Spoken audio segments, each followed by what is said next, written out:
एक बार एक ब्राह्मण संजय ने राजा प्रसेनजीत को यह बताया कि श्रवण गौतम ये कहते हैं कि इस बात की कोई संभावना नहीं है कि कोई ऐसा श्रवण या ब्राह्मण हो जो सर्वज्ञ हो, जो सर्वदर्शी हो। अब जो राजा प्रसेनजीत थे वो चौंके असल में, क्योंकि वो भगवान बुद्ध को सर्वज्ञ मानते थे। तो इस बात को जांचने के लिए वो खुद गए भगवान के पास और उनसे पूछा, तो उन्हें वहां पता चला कि शायद ब्राह्मण संजय उस व्याख्या को ठीक से समझे नहीं।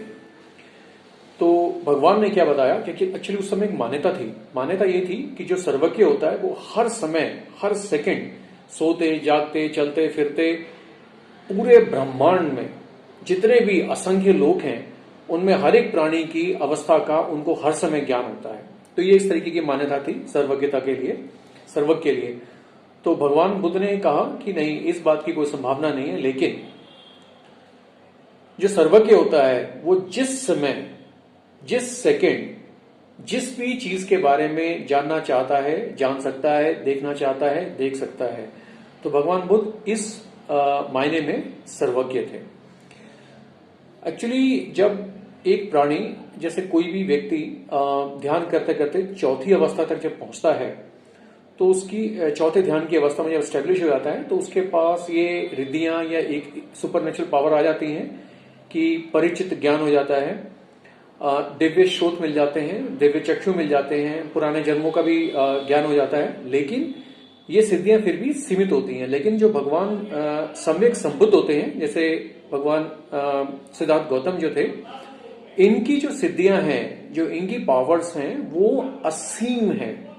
सो फॉर एग्जाम्पल आप देख सकते हैं कि जैसे ये जो भगवान गौतम बुद्ध हैं, 4 असंख्य 1 लाख कल्प पहले जब ये मिले थे भगवान दीपांकर बुद्ध से, तो उन्होंने उस समय इनका भविष्य देखकर ये आशीर्वाद भी दिया था और घोषणा भी करी थी कि ऐसे ऐसे 4 असंख्य 1 लाख कल्प के बाद आप ऐसे ऐसे इस कुल में पैदा होंगे, ये आपका नाम होगा।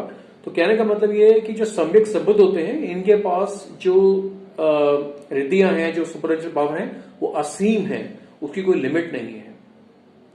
तो सर्वज्ञता का बेसिकली मतलब ये है कि भगवान जिस समय, जिस सेकंड, जहां भी देखना चाहते हैं, जो भी समझना चाहते हैं, ये जो भी जानना चाहते हैं वो जान सकते हैं, किसी भी ब्रह्मांड के अंदर, किसी भी लोक में, किसी भी प्राणी के बारे में। इस मायने में भगवान गौतम बुद्ध सर्वज्ञ थे।